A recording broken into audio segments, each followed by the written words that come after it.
Hey, this is Professor Game, where we interview successful practitioners of games, gamification, and game thinking who bring us the best of their experiences to get ideas, insights, and inspiration that help us in the process of getting our students to learn what we teach. And I am Rob Alvarez. I'm the founder of Professor Game and professor of gamification and games-based solutions at IE Business School, EFMD, EBS University, and many other places around the world.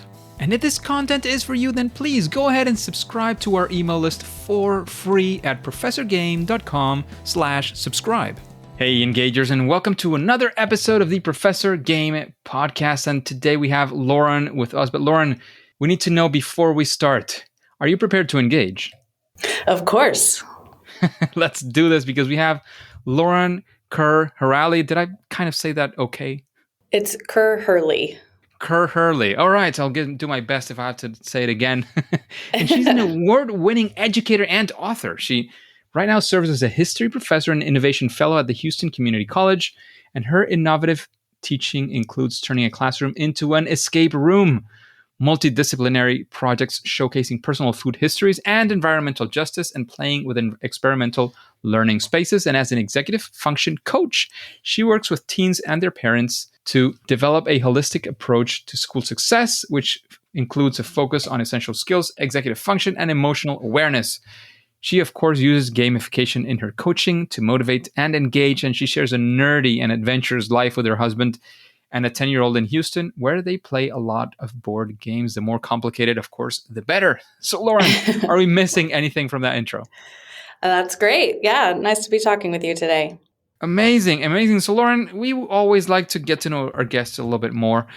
So we always ask this question about, a regular day, regular week. What does living a life like yours look like? We want to be on your shoes for a bit.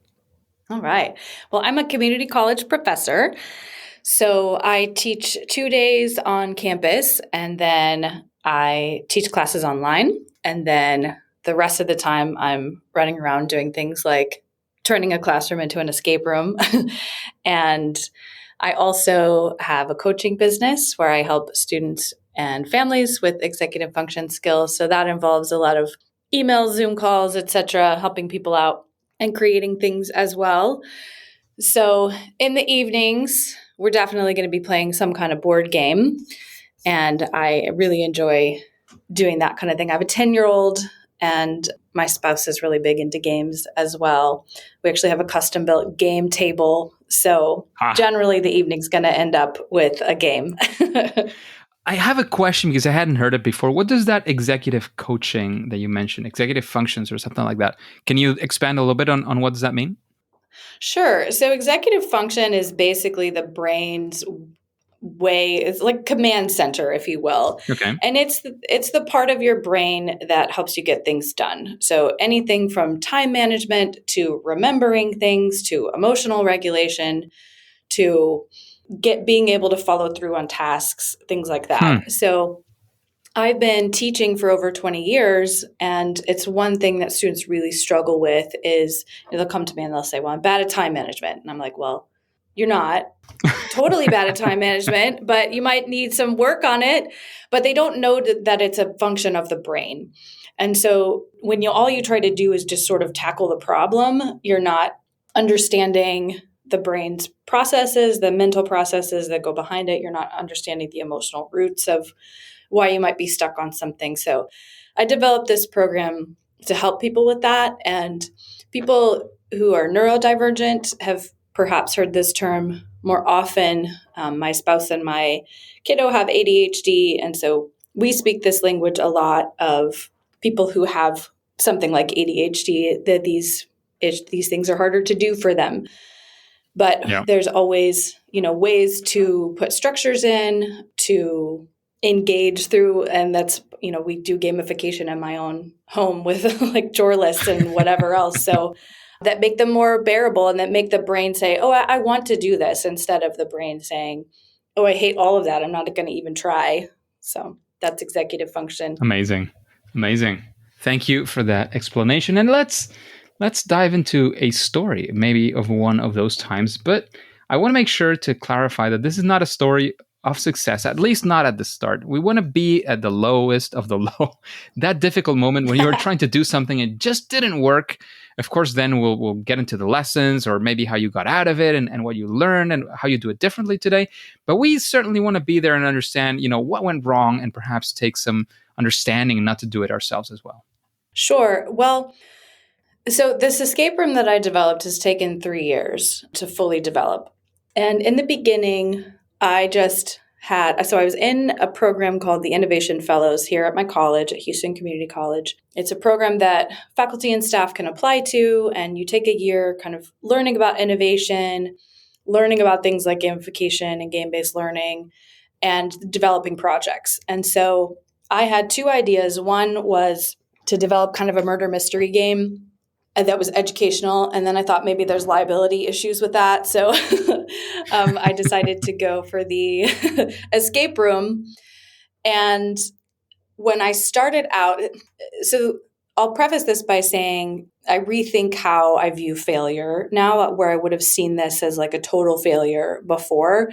I now look back and see it as iterative, right? But at the time, what I wanted to do was make a permanent escape room in a classroom. I wanted to have a traveling kit that could go kind of around to campuses, because we have several campuses within my college system. And then I wanted to do an online version. Now, this was 2020, so online was my only option at the time. Yeah. So that's what I started with. But the failure part of this is actually the kit. So I had this great idea that I would put the kit, I would, essentially have all these objects like ciphers and puzzles and directions of different ways that professors could set this up in their own classrooms around our college system. And so I was going to put it through the library system so people could check it out like a book, and it would get delivered to their classroom and they could keep it for 2 weeks and essentially set it up for themselves. So it's 3 years later and I still don't have this kit in the system. I have a traveling kit, but I'm the only one that uses it because I could not figure out a way how to translate A, the instructions, and B, the scalability. So in other words, I teach history. So by default, the questions that I've put into the escape room are history-based. Now, if someone comes to me, like I've done this for chemistry, I've done this for HR, I've done this for a variety of people, but they come to me and say, here are the topics, can you put these into the escape room somehow? And I can do that if it's just me. But just simply sort of putting it into a box and saying, have fun, figure this out, did not work. So that is the failure part of it. And I've kind of accepted that at this point. Where I think I would do things differently is to, although I believe in like starting small and having a minimum viable product and all of that, I think what I would do differently next time is to actually make sure that the game worked on its own before I tried to put it into a kit and put it in the library system and all of that. So it needed more testing, but I also think the nature of it was difficult to explain to people. And we can talk about that later when we talk about people's sort of misbeliefs about gaming. But it was hard to explain to people what it was. Like I had a couple professors say, well, we're not legally allowed to lock our students in a room. And I said, no, I didn't. I never said that. It's like, I never said you had to actually, like, they don't have to actually physically escape. So those were the challenges of explaining what it was, helping people with scalability, etc.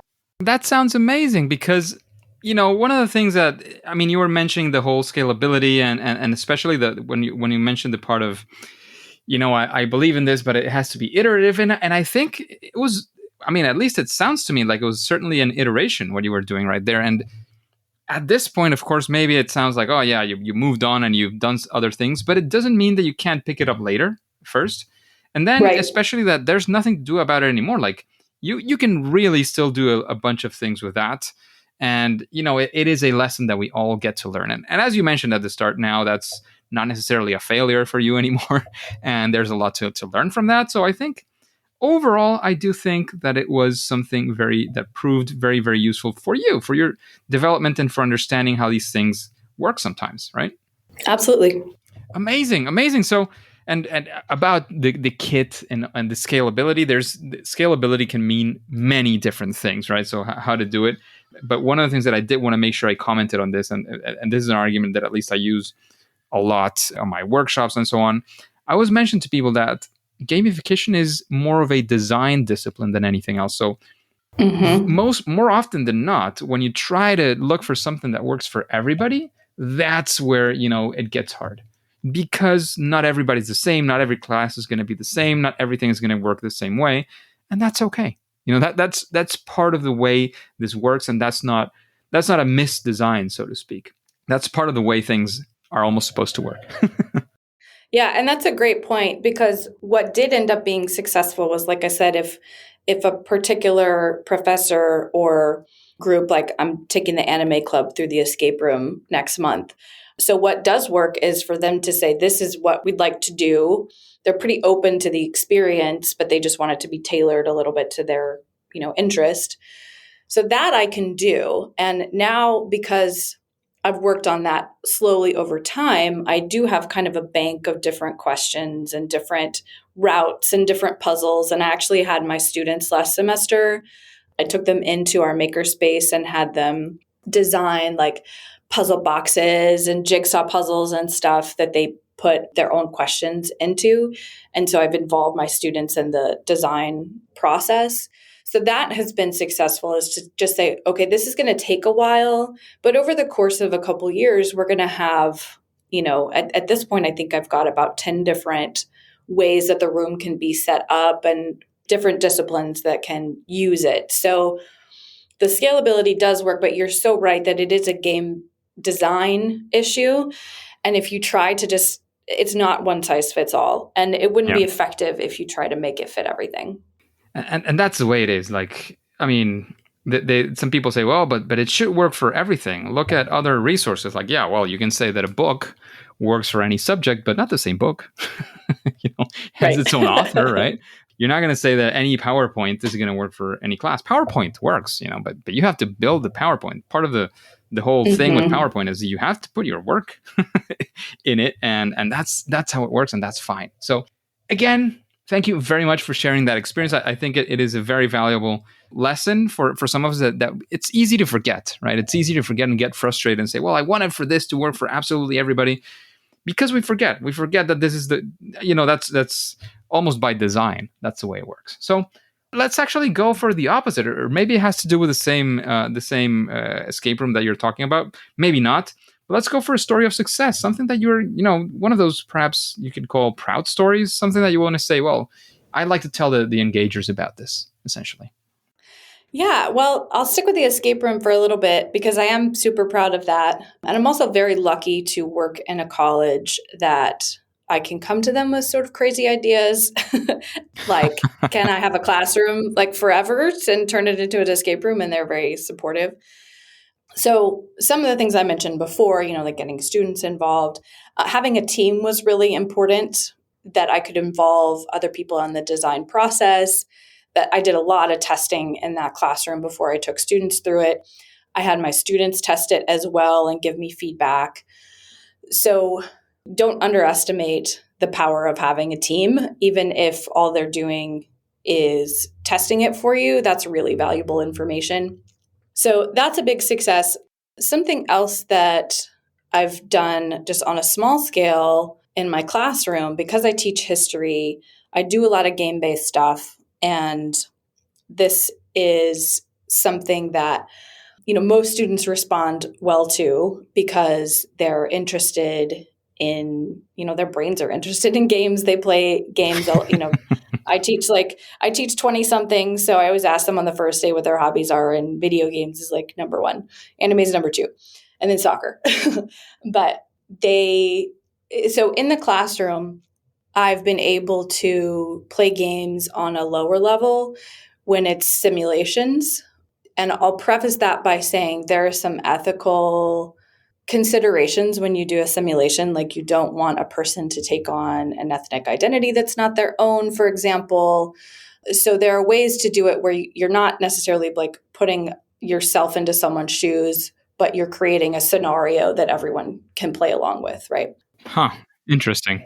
Yeah. So because I used to do it the other way around, I was like, pretend you're a Native American in the 1840s. And then that just was very problematic and gross. And I was young and I've learned from it.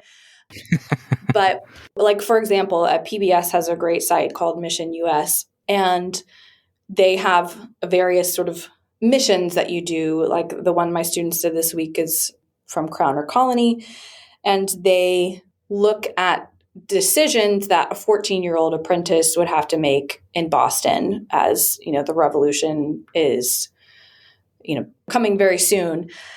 Boston Massacre is happening, the Tea Party, etc. So, but I'm not asking them to become that person. I'm asking them to look at it from the perspective of that person. And there's a difference. And we do a debrief after to say, how did you view the history differently through the eyes of this person? What's the benefit of a simulation? What are the drawbacks of a simulation? Because a lot of them are really into video gaming, as I said, and sometimes that blurs the lines of reality. So I want to make sure that we have that debrief and say, this is a game. Yes, it's produced by an organization that I trust. It's peer reviewed. There were historians involved in it, but it's still a game, right? And so then I ask them to go and sort of cross-reference with their textbook and other research that they're working on. And that works really well because they're both enjoying the game and learning from it, but they're also investigating the limits and issues with it.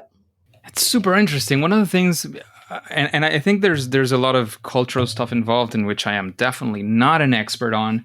But when you were mentioning that, the assuming the identity it was problematic for you, I'm trying to remember who it was that was discussing how, for example, there was a live action RPG that they were doing somewhere because they wanted to help you understand how very old elderly people were feeling and what it was to be an elderly person and to live in one of these homes.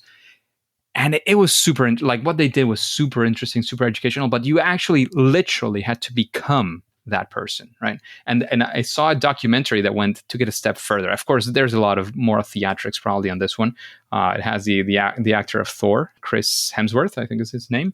Mm-hmm. And they literally put on some devices so that he can feel how it's more difficult to move, and they blur his vision, and they put some headphones so he can hear worse. Like they literally turn him into an old person artificially, right?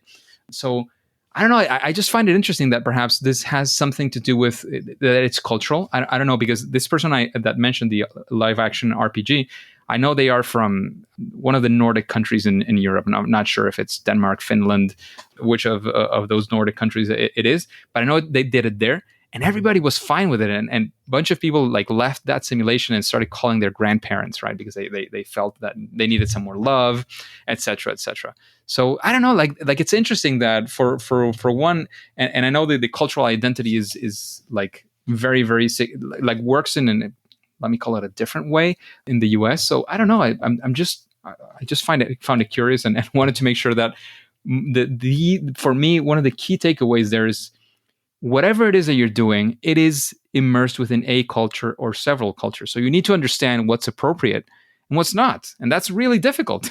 I mean, you learn the hard way as well, right?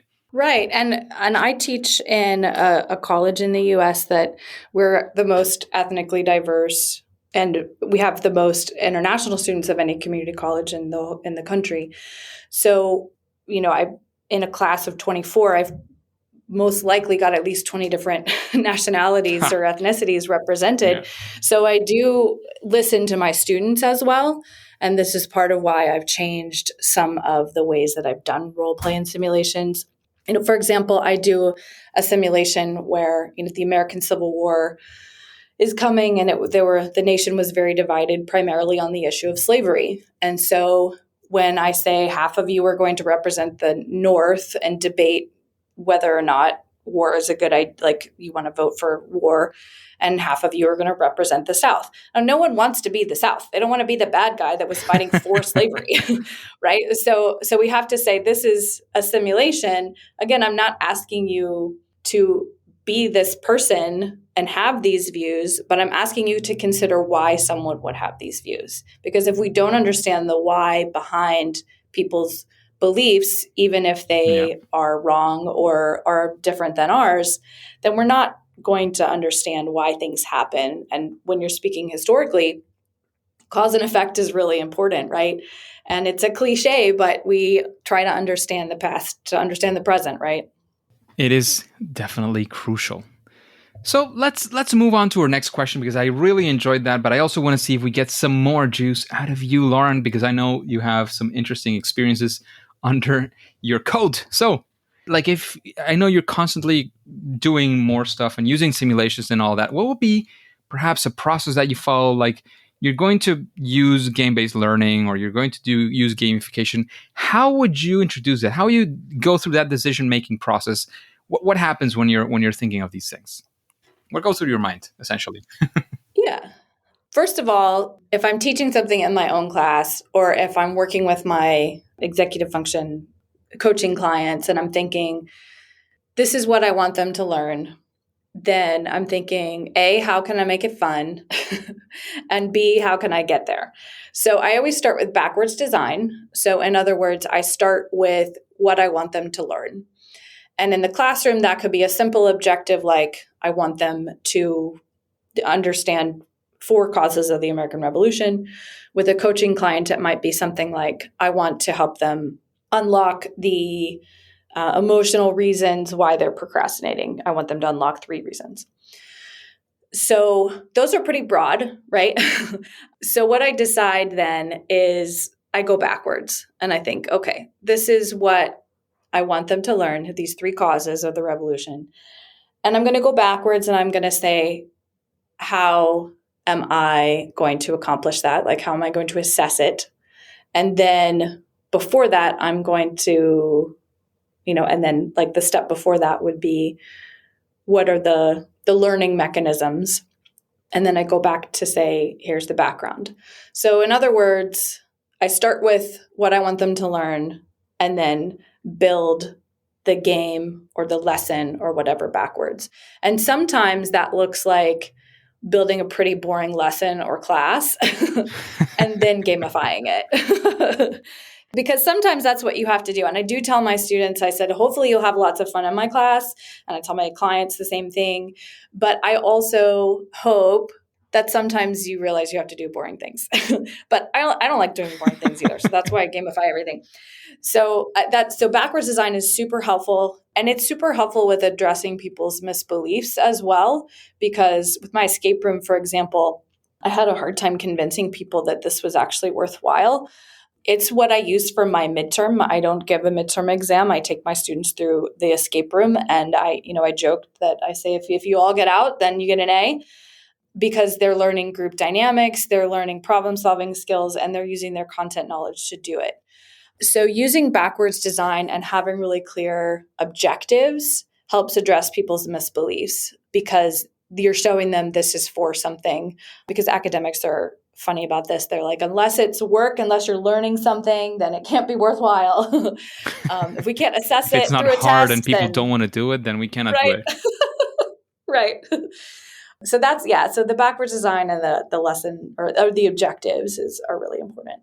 Amazing. Backwards design is sort of the foundation. There's plenty that you unpack there. So thank you for that, Lauran.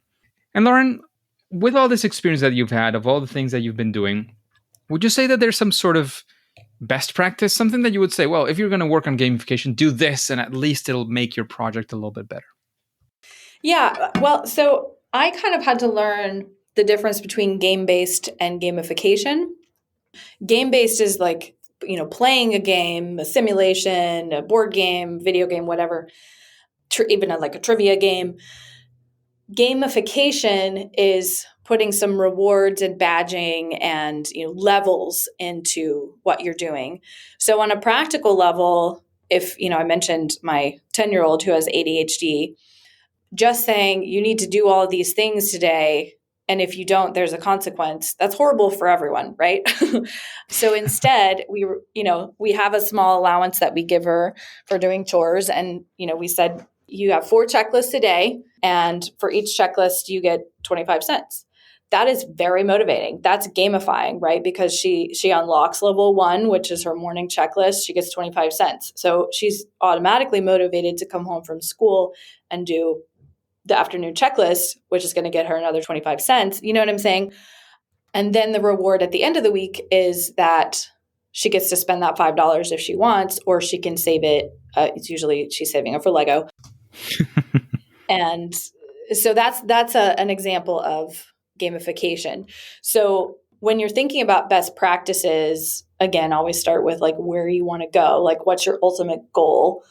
And sometimes that can be something kind of emotional, like it's sort of vague to say, I want my clients and my students to learn empathy, right? But at the same time, how can I use game-based learning or gamification to teach them about empathy? Whether they learn it or not is kind of subjective, but I'm at least presenting an opportunity for them to engage in a scenario that teaches them empathy. Amazing. Thank you very much for that, or those best practices for sure.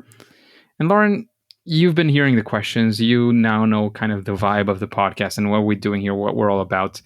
Did somebody come to your mind and say, well, I'd really like to listen to this or that person answering those questions, sort of a future guest for Professor Game? Well, my colleague, Richard Goslin, who's also at Houston Community College, is an economics professor, and he's writing a book about game-based and gamification learning through economics and simulations and things like that. So I'd love to have him on the podcast. Amazing. Sounds like a very interesting one as well. And talking about recommendations, is there, of course, aside from any of your books, any recommendation of a book that can bring inspiration to the engagers, again, directly on gamification or game-based learning, or, something that is on the side, so to speak, or something completely different? I recommend the Medici Effect. It's kind of interesting. It's about, it's Franz Johansson is the author, but it's about innovation and harnessing a team and iteration and things like that. That it's not directly about game-based learning, but it is what inspired my escape room. So I do recommend that. Amazing. I'll check out that book for sure. And within this space, teaching, game-based learning, gamification, what would you say is your superpower? That thing that you do at least better than most other people? I think it's the ability to look at whether, any kind of lesson, again, whether it's with my students or with my clients, and say, I want to make this interesting and I want to make this fun and I want to make it valuable. Because a lot of people, like I said, they look at something and they think, oh, well, I can only teach biology or whatever it is this way that I've always known how to do it. So I think my ability / desire to try new things and make things fun is my superpower, because that's why I've created so many game-based things and why I continue to play around with gamification. Amazing. Good stuff. And Lauran, we come to the difficult question now. What would you say is your favorite game? Oh, no. So I've been thinking about this, and it's like, so hard. Right now, my family is really into Everdell, which is a board game. We have all the expansions. The box is ridiculously large. Like, it doesn't even fit in our game cabinet. We had to put it in a separate closet. And it is a really fun game. I'll brag about my daughter a little bit. It's a 14 and up game, but she's 10 and she's been playing it with us for a while. But it's the kind of game that takes 4 or 5 days to play. So this is where our custom game table is handy, because we just put the top on it and eat dinner and then take the top off and keep playing for days. Sounds amazing. Thank you very much for that. So, Lauran, we're arriving to the end of the interview today. However, of course, we don't want to let you go before any final words you want to say. Where can we find out more about what you do, about that? Definitely that escape room as well would be very interesting. I don't know, any place you can lead us to, and then before we'll say game over. Of course. Check me out at alteringcourse.com. I've got articles about the escape room there. I also have information about my gamified coaching programs, and all my socials are there as well. So that's alteringcourse.com. Amazing. Any final words? Well, thanks for having me on. I'm really excited to go play more games now. Always excited to play more games. That sounds absolutely amazing. So, Lauran, Thank you very much for participating, for spreading your knowledge, your understanding, your experience in all these areas. However, as you know now, and engagers, as you very well know, at least for now and for today, it is time to say that it's game over. And I'm always curious, if you can answer to me at some point through email, through any other social media, it would be great. Because I'd like to know, how are you listening to this podcast? Are you using a podcasting app? Are you listening through our web? Are you using YouTube, Spotify? Like, where are you listening to us? And if it is through mobile, have you followed, have you rated this podcast? If you haven't, and even if you don't listen to it on your mobile apps, please download an app or use an app and do so. Follow, rate, review the podcast. Anything for us in that sense would be amazing, because that way we'll be able to reach more engagers like you and achieve that mission of making learning amazing. And if you want any instructions, any idea of how to do it, you can go to professorgame.com/iTunes. And of course, before you go on to your next mission, I can't help but remind you to subscribe or follow using your favorite podcast app and listen to that next episode of Professor Game. See you there.